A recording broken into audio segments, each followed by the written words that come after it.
When a person is losing their balance, very often we'll see them flail an arm or two around, almost in a swimming motion.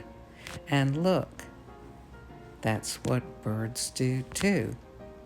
You might not notice it when you're watching it real time, but here it is slowed down, and you can see that wing not just going out, but going out and up and around again.